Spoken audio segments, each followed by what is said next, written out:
Hello dear student, welcomes all of you on Envira Online School YouTube channel. In this part we will treat the next part of chapter 2. Let's start. Finding about fire. हमें किसके बारे में पता करना है कि आग की खोज कब हुई थी उसके बारे में। जैसे कि अभी हम जो आग देखते हैं लाइक दैट, यदि आप गैस स्टोव ऑन करते हो तो एक किसके थ्रू करते हो आप, जैसे लाइटर के थ्रू करते हो, टॉर्च के थ्रू करते हो तो उसके अकॉर्डिंग लाइट हो जाती है, आग हो जाती है। देन पहले कैसे होता था, फायर कैसे लोगों ने कैसे खोज की थी, सबसे पहले कब स्टार्ट की थी और उन्होंने किस यूज के लिए की थी, तो इस पार्ट पे हम इसके बारे में पढ़ेंगे। Then find the Kurnool caves. Kurnool गुफाएं हैं जिसको हमें मैप सेकंड में देखना है, जो पेज 13 पे दे रखी थी। लाइक दैट पहले के पार्ट में हम लोग इस चीज को जान चुके हैं। लाइक दैट ये यहाँ पे मैप दे रखा है और यहाँ पे जो कुरनूल की केव्स दे रखी है, कुरनूल केव्स, तो हमें यहाँ से फाइंड आउट करना है कि यहीं से जब अपन पता लगाएंगे तो यहाँ से हमें पता चलेगा कि सबसे पहले किधर, इन्हीं कुरनूल केव्स के आसपास ही, ये यहाँ आपको नजर आ रहा है कुरनूल केव्स, यहाँ पाई जाती थी, ये लोकेशन है इनकी। तो यहीं पे लोगों ने सबसे पहले क्या किया था, ट्रेसेस ऑफ एश, यहाँ क्या मिला था लोगों को, ट्रेसेस दैट मीन अवशेष, जो पीछे बचा हुआ, रेयर पार्ट ऑफ अवशेष ऑफ एश, राख का। जैसा आप कोयला जलाते हो, लकड़ी जलाते हो तो पीछे अगर वो पाउडर सा जो बचता है उसको अपन एश बोलते हैं। लाइक दैट कैसा होता है, हल्के ब्लू कलर की या ब्लैक कलर में होती है, एश होती है, जो पाउडर रूप होता है उसको हम एश बोलते हैं। हैव बीन फाउंड हियर, यहाँ पे पाई गई थी, कहाँ पे, कुरनूल केव्स के आसपास। This suggests that people were familiar with the use of fire. इससे हमें पता चलता है, इसका ये क्या मीन है इनका, कि लोग परिचित हो गए थे, लोग जान चुके थे किस बारे में, with the use of fire के यूज के बारे में जान चुके थे कि फायर का यूज कहाँ किया जा सकता है, किस लिए किया जा सकता है। तो उन्होंने क्या किया था, fire could have been use for many things. Fire को यूज किया जा सकता है किसके लिए, बहुत सी वस्तुओं के उपयोग के लिए। और उन्होंने किसके लिए किया होता, as a source of light, किसके लिए, लाइट के लिए, या तो जो अंधेरा होता था तो उस अंधेरे को दूर करने के लिए, रोशनी के लिए, लाइटनिंग के लिए। टू रोस्ट मीट, जो वो मांस जो भी जानवरों से मारकर वो खाते थे, तो पहले कच्चा होता था तो कच्चा इतना टेस्ट नहीं होता था, तो उसको रोस्ट करने के लिए, यानी भूनने के लिए, रोस्ट मीन भूनना, तो मांस को पकाने के लिए या भूनने के लिए। या आपने अपन सुना होगा कि अपने पहले भी जो अपने ग्रैंड पेरेंट्स के थ्रू जब अपन स्टोरी सुनते हैं तब हम उनसे सुनते हैं कि जानवर जो थे क्या करते थे, यानी जानवरों को दूर रखने के लिए पहले के वो लोग क्या करते थे, पहले लाइट नहीं हुआ करती थी तो लोग आग को जलाकर ही जानवरों को दूर भगाते थे।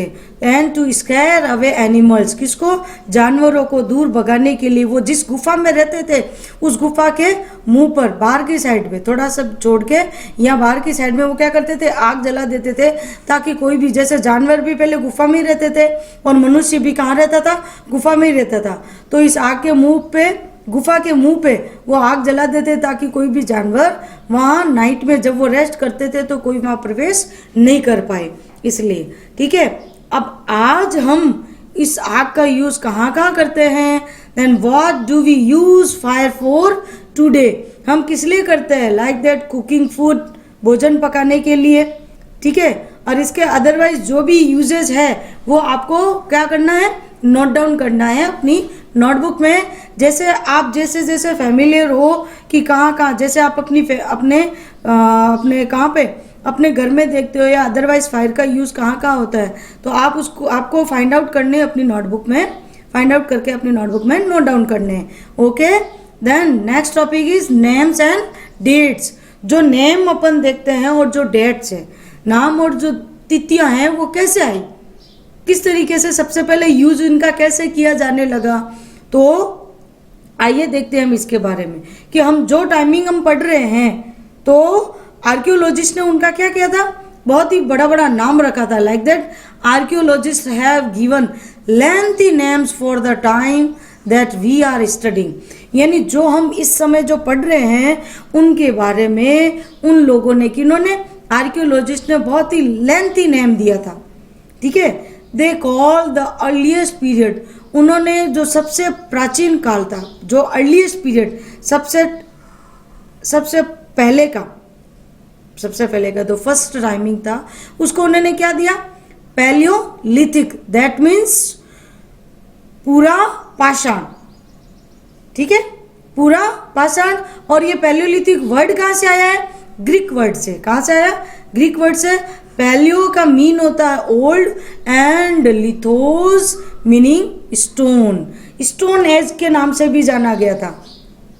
जो पैलियोलिथिक वर्ड था उसको क्या बोला गया, स्टोन एज, और इससे पहले स्टोन एज से पहले जो था उसको पैलियोलिथिक यानी पूर्व पाषाण। पाषाण पत्थर, ये क्या है, अपने संस्कृत के वर्ड है। Okay, the name points to the importance of finds of stone tools. तो जो नेम है उसका ये नाम किससे बना है, किसको बताता है, ये किसको पॉइंट आउट करता है, द इम्पोर्टेंस, किसके महत्व को, of finds of stone tools. ये किसके आधार पर दिया गया, जब आर्कियोलॉजिस्ट ने जब खुदाई की थी उन साइट्स पे, तो उन साइट्स पे जो स्टोन के टूल्स मिले थे, तो स्टोन टूल्स जो मिले थे उन्हीं के आधार पर उन्होंने जो इम्पोर्टेंस था, इसी के बेस पर इन्होंने उस एज को क्या नाम दे दिया, पैलियोलिथिक एज। उस पीरियड को क्या नाम दे दिया, पूर्व पाषाण युग। Okay, the Palaeolithic period extends from 2 million years ago to about 12,000 years ago. तो पैलियोलिथिक पीरियड था वो कब से लेकर कब तक माना गया था, यही कोई लाइक दैट अबाउट करीब कितने 20 लाख ईयर्स एगो, 20 lakh years ago, 2 million years ago to about 12,000 years ago. करीब 20 लाख ईयर्स से लेकर 12,000 ईयर अभी के टाइमिंग से देखा जाए तब तक क्या माना जाता है, पैलियोलिथिक एज को माना गया था। ठीक है, जैसे लाइक दैट अपनी सीजन कैसे होती है अकॉर्डिंग टू, जैसे अपन जो रेनी सीजन है कब से कब तक रहती है, लाइक दैट कहाँ से कहाँ तक, जैसे ये जुलाई अगस्त सितंबर एंड लास्ट अक्टूबर, इसके बाद तो विंटर आ जाता है। तो कब से लेकर कब तक, इन 4 मंथ्स तक मानी जाती है।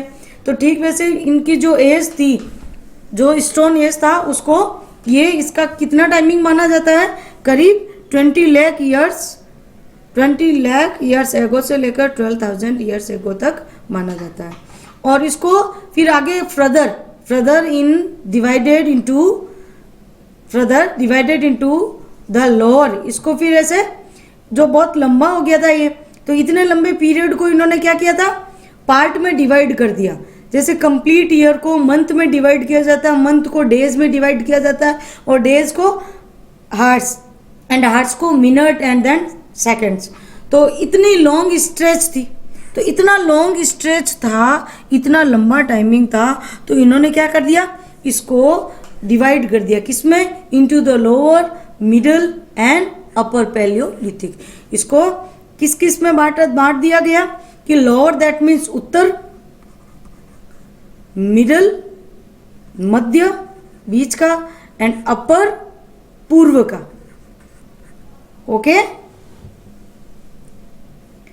This long span of time covers 99% of human history.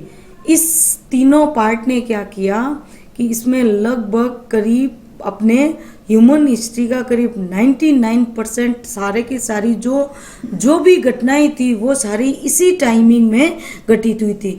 उन्होंने रहना भी सीखा था, फायर को भी ढूंढ लिया था। फायर का यूज़ करना, फार्मिंग करना, एग्रीकल्चर करना और एनिमल्स को या इनको रेयरिंग ऑफ एनिमल्स उनको पालना। तो धीरे धीरे पूरा किस तरीके से वो सिविलाइजेशन में आए थे, सिविलाइज्ड हुए थे, किस तरीके से उन्होंने रहना शुरू किया था, नगरों के रूप में बसना शुरू किया था। फिर उन्होंने धीरे धीरे कैसे उन्होंने अर्निंग को स्टार्ट किया था, किस तरीके से धीरे धीरे फिर बिजनेस करना उन्होंने सीखा था। तो वो सारा इस करीब जो अपना जो ह्यूमन हिस्ट्री का 99% जो पार्ट है वो इसी में पूरा का पूरा दिख जाता है, पूरा का पूरा हमें इसमें जानने को मिल जाता है। Okay, the period when we find environmental changes, जिस काल में हम जो इन्वायरमेंटल चेंजेस देखते हैं, beginning about 12,000 years ago till about 10,000 years ago is called the Mesolithic, that means middle stone। इसको मध्य पाषाण युग के नाम से जाना गया। कौन सा कि करीब इसका करीब कब से, इस टाइमिंग का करीब 12,000 years ago से लेकर 10,000 तक, कब से कब तक, 12,000 से लेकर 10,000 तक के ये जो इनके बीच का जो टाइमिंग है इसको क्या बोला गया, mesolithic, that mean middle stone age. और इसी टाइमिंग में ही क्या हुआ था, stone tools found during this period are generally, जो इस टाइमिंग में कहाँ से 12,000 से लेकर 10,000 के बीच के जो भी टाइमिंग है, इस timing during this time this period जो छोटे छोटे जो पत्थर के औजार थे वो कैसे थे, बहुत ही ज़्यादा छोटे छोटे थे एंड आर कॉल्ड माइक्रोलिथ्स। तो इसलिए इनको क्या कहा जाता था, माइक्रोलिथ यानी लघु पाषाण। माइक्रो दैट मीन सूक्ष्म होता ना, माइक्रोस्कोप, तो लघु पाषाण। Were probably struck on the handles of bone या wood to make tools such as saws and sickles. Like जो माइक्रोलिथिस थे, लिथ्स थे यानी जो लघु पाषाण थे, छोटे छोटे पत्थर के जो टूल्स पाए गए हैं वो क्या हुए थे, उनको वो कैसे मिलते थे कि ये कहाँ मिलते थे कि या तो स्ट्रक ऑन द हैंडल्स, या तो ये हैंडल से चिपके हुए होते थे, और किसके हैंडल के, बोन के हैंडल के, या फिर लकड़ियों के जो हत्था होता था उसके आगे छोटा सा ऐसे बनाया जाता था। जैसे कुल्हाड़ी कैसी होती है, सोज दैट मीन कुल्हाड़ी, कुल्हाड़ी का कैसा होता है, ये लकड़ी का होता है और इधर छोटा सा ये ऐसे, ये इस शेप में। तो ये जो था वो किसका था, स्टोन का बना हुआ होता था। तो ये माइक्रो ही हुआ, छोटा ही हुआ। और सिकल्स दैट मीन हसिया, तो हसिया किस शेप में होता है, ये इस तरीके से। और ये जो होता है वो कैसा होता था, स्टोन का बनाया जाता। और ये किसका होता था, या तो लकड़ी का और या फिर बोन, हड्डियों का। एट द सेम टाइम, उसी समय older varieties of tools continued to be in use. और फिर क्या होता है, इसके साथ साथ ही पूरा पाषाण यानी जो पुराने किस्म के औजार थे वो भी धीरे धीरे इसी दौरान, इसी टाइमिंग में ही बनाए जाते रहे थे, ऐसे कंटिन्यूसली। मेनली जो मिले थे वो माइक्रो के थे, इसलिए इसको मेसोलिथिक को माइक्रोलिथ्स भी इसी टाइमिंग में बोला गया था, बताया गया था। ओके, द नेक्स्ट एज, और इसके नेक्स्ट जो एज था वो था कहाँ से कहाँ तक, जैसे 12 to 10 तो हो चुका है, 10,000 years ago जो करीब इसके बाद का था is known as neolithic. Neolithic that mean नवपाषाण, नियोलिथिक नवपाषाण युग कहा जाता है। और इसका क्या मीन होता होगा, व्हाट डू यू थिंक, इसका क्या मतलब समझते हो कि नियोलिथिक मीन क्या होता है, पत्थर और वो भी नए, तो नवपाषाण कैसे हो सकता है। देन अब आगे से इसके हम ऐसे जानेंगे कि किस तरीके से उन्होंने इसको नियोलिथिक दिया था। जो नई नई वेराइटीज का स्टोन टूल्स का जो उन्होंने डेवलपमेंट किया था, जो मिले थे उसके अकॉर्डिंग इसको क्या नाम दे दिया गया, neolithic. Okay, we have also mention the names of some places. यहाँ मतलब कि हमने क्या किया था, कुछ स्थानों का भी नाम दिया था, जो जगह के नाम थे वो भी किसके आधार पर थे, तो इसको हम किस में पढ़ेंगे, You will find names of many more places in later chapters. हम अगले चैप्टर्स में इसके बारे में जान लेंगे, ठीक है। वेरी ऑफन जो क्या है अपन देखेंगे कि वेरी ऑफन प्राय we use present day names of the places where people live in the past because we do not know about the called them, क्योंकि हमें अच्छी तरीके से अभी क्लियरली इस चीज़ का पता नहीं है कि जो लोग पहले रहते थे उनको वो किस नाम से जानते थे, उनको वो उन्होंने क्या नाम रखा होगा। तो इस चीज़ का हमें इतना हमें पता नहीं है। तो इस चीज़ के बारे में हम किस में जानेंगे, जो आपके जो लेटर के चैप्टर दे रखे हैं, नेक्स्ट चैप्टर जो दे रखे हैं हम उसके बारे में जानेंगे। अभी हमने क्या जाना था कि नेम और जो डेट्स थे, हमने डेट के बारे में जाना, जो डेट का नाम था वो किस तरीके से रखा गया था उसके बारे में जानना। Okay, clear. Now the next topic is a changing environment. जो इन्वायरमेंट है, बदलती जो अपना पर्यावरण है, जो जलवायु है वो कैसी थी, किसके अकॉर्डिंग थी, जो कौन सी बदलती हुई जलवायु। ओके, अराउंड 12,000 ईयर्स अगो, करीब कितने 12,000 वर्ष पूर्व, there were major changes into the climate of the world. करीब अभी तो जैसे क्लाइमेट कितनी चेंजेस होती है just because of due to global warming, ठीक है। और उस समय जो क्लाइमेट का जो चेंजेस था वर्ल्ड में वो बहुत ज़्यादा था कि विथ अ शिफ्ट बहुत ज़्यादा चेंजेस आए थे और इसके अकॉर्डिंग ही क्या होने लगे थे, with a shift to relatively warm conditions. इसके साथ ही क्या होने लगा कि अचानक से क्या हो जाती थी, रिलेटिवली वार्म कंडीशंस यानी गर्म स्थितियां बदलने लगी थी। शिफ्ट चेंजेस, बदलना, शिफ्ट होना, चेंज होना, बदलना, ऐसे। तो अचानक से गर्मी बढ़ने लगी तो इसके कारण क्या हुआ, इन मैनी एरियाज, बहुत से क्षेत्रों में जब गर्मी बढ़ गई थी तो this led to the development, इसने किसको, इसके कारण क्या होने लगा, फिर इसके परिणाम स्वरूप, दिस लेड, इसके परिणाम स्वरूप डेवलपमेंट, किसका विकास हुआ, किसका विकास होने लगा, ऑफ ग्रासलैंड्स। किसका, ग्रासलैंड, दैट मीन जो घास जहाँ पे ज़्यादा उगती है, घास बनाने वाले जो मैदान है उनका डेवलपमेंट होने लगा।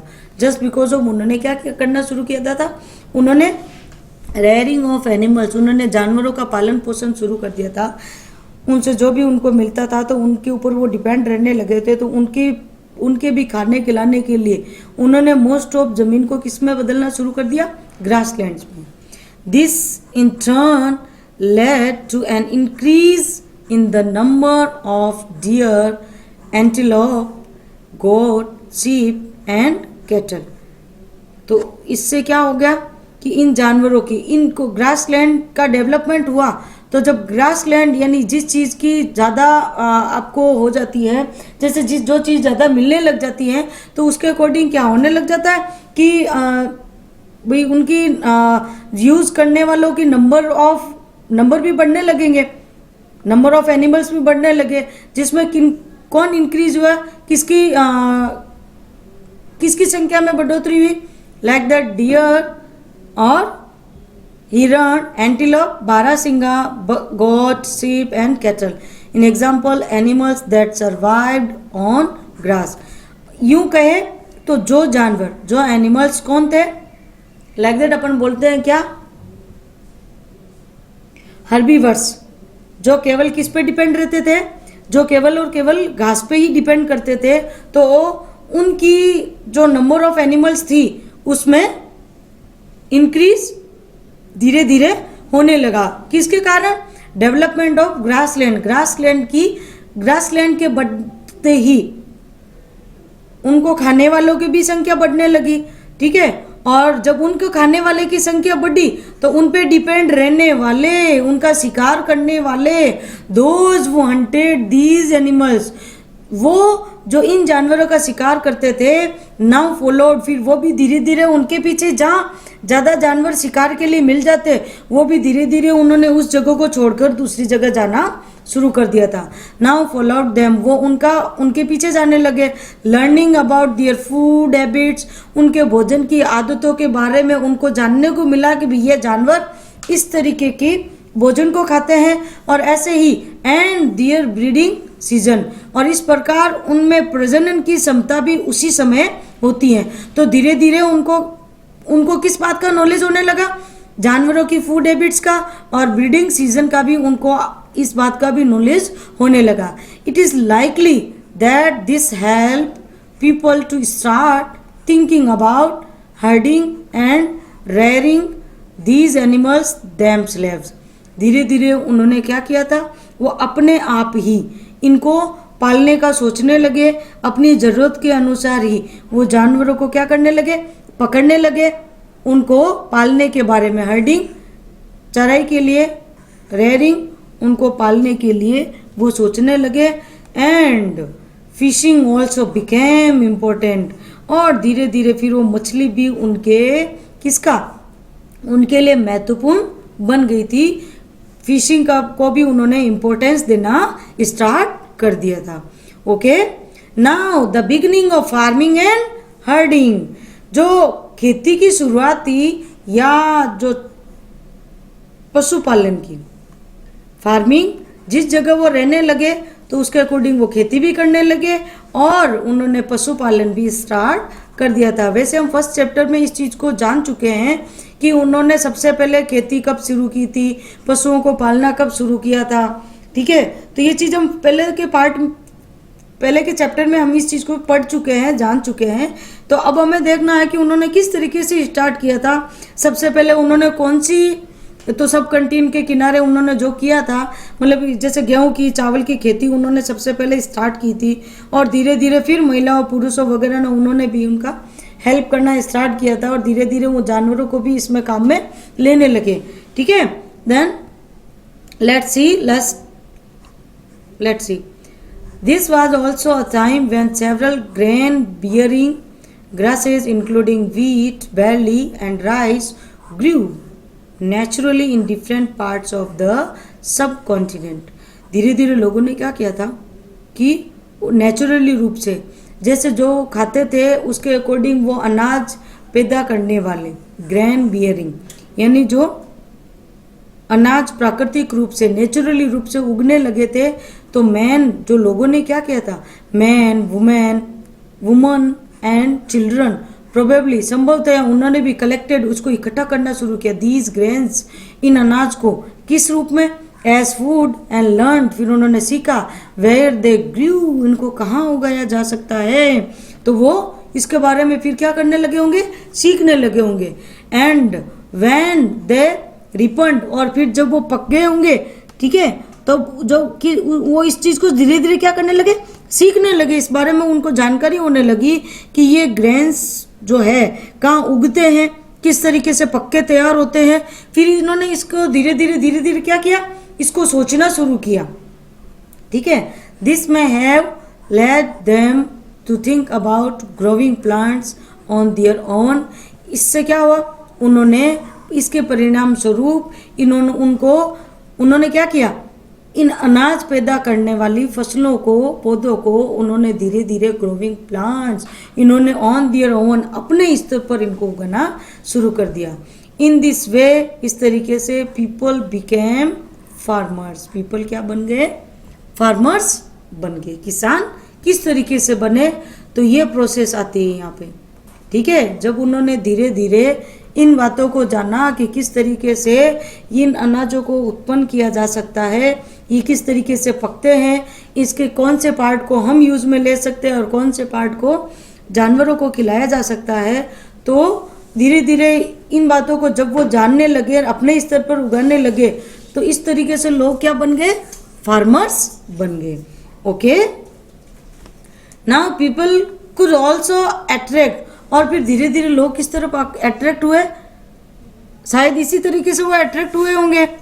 ठीक है, एंड देन टेम एनिमल्स, और इसी तरीके से उन्होंने किसको, घरों के अपने आसपास रखकर, also attract and them time animals, उन्होंने जानवरों को भी अपनी ओर आकर्षित किया होगा by living food for them, यानी अपने घर के बाहर जहाँ वो रहते थे, सॉरी जिस गुफा में रहते थे उसके बाहर चारा रख देते थे, तो चारा रख देते तो एनिमल्स उसकी ओर खींचे चले आते थे, ठीक है। और जब जानवर उनकी तरफ ऐसे आने लग गए तो धीरे धीरे उन्होंने क्या किया कि उनको पालना शुरू कर दिया, उनके लिए क्या बना दिया, नियर दियर शेल्टर्स, वो अपने आवास के पास में उन्होंने चारा डाल दिया तो जानवर आने लगे। The first animal to be tamed was the wild ancestor of the dog। सबसे पहले जिस जंगली जानवर को उन्होंने पालतू बनाया होगा, टेम्ड पालना, जिसको सबसे पहला अपना पालतू बनाया होगा वो कौन सा था, जंगली कुत्ता, ठीक है। वो कुत्ते का क्या था, जंगली पूर्वज था, एंसेटर। लेटर बाद में पीपल इनकरेज्ड, लोगों में उत्साह बढ़ा, किस चीज का, इनकरेज, यानी उन्होंने धीरे धीरे उनको अपने घर के पास में आने के लिए उनको इनकरेज करने लगे, किनको, एनिमल्स को, that were relatively gentle to come near the camps where they lived. फिर धीरे धीरे जब लोगों ने उन जानवरों को भी आकर्षित करना शुरू किया, जब वो आते थे तो उनको उत्साहित करते थे, लाइक दैट। और वो कौन से एनिमल्स थे, these animals such as sheep, goat, cattle and also the pig lived in the herds and most of them ate grass। जो मोस्ट ऑफ उनमें से जो भी ज्यादा को क्या खाते थे, जो घास खाने वाले जो भी जानवर थे, धीरे धीरे उनको अपने कैंप की तरफ आने के लिए उन्होंने उनको अट्रैक्ट करने के लिए उनको जब वो आते थे तो उनको चारा डालकर इनकरेज करते थे, उनके साथ वो प्यार से पेश आते थे। इस तरीके से जो जानवर झुंड में रहते थे और जो जानवर जो ज्यादातर क्या खाते थे, घास खाते थे, वो ऑफन प्राय पीपल प्रोटेक्टेड, लोगों ने जो पीपल लोगों ने क्या किया, फिर उन अन्य जंगली जानवरों से उन्होंने क्या करना शुरू किया, प्रोटेक्टेड, उनको बचाना शुरू किया। दीज एनिमल्स, उन जानवरों को जो क्या करते थे, हार्बीवर्स थे, फ्रॉम किससे, अटैक्स, उनके हमलों से, उनके आक्रमण से, बाय अदर वाइल्ड एनिमल्स, अन्य जंगली जानवरों से। This is how they became herders, और ये इस प्रकार वो क्या बन गए, पशुपालक। हर्डर्स दैट मीन पशुपालक, चरवाहा, ऐसे तो हर्डर मीन होता है चरवाहा, जो जानवरों को चराने का काम करता है। Okay, clear. नाउ अब आपको सोच के बताना है, think and answer this question. Can you think of any reasons, क्या आप कोई रीजन बता सकते हो, why the dog was perhaps the first animal to be tamed according to your thought. आपको अपनी सोच के अनुसार बताना है कि एनिमल को, जो फर्स्ट एनिमल के रूप में जिसको अपनाया गया, तो वो कुत्ता ही क्यों था। तो आपको ये सोच के अपनी नोटबुक में इसका आंसर राइट डाउन करना है। ओके, देन नेक्स्ट जो पार्ट है, हम जो नेक्स्ट चैप्टर है, चैप्टर का जो नेक्स्ट पार्ट है, जो रेयर पार्ट है, रिमेनिंग पार्ट है, हम उसको नेक्स्ट पार्ट में पढ़ेंगे। आप अच्छे से इस वीडियो को देखिएगा, लाइक कीजिएगा, सब्सक्राइब कीजिएगा, चैनल को सब्सक्राइब कीजिएगा और शेयर जरूर कीजिएगा। जहाँ कहीं आपको समझ में नहीं आए तो आप कमेंट बॉक्स में कमेंट लिखकर आप वर्ड का मीनिंग भी पूछ सकते हो। साथ में बने रहने के लिए एंड वीडियो को पूरा देखने के लिए थैंक्स अ लॉट।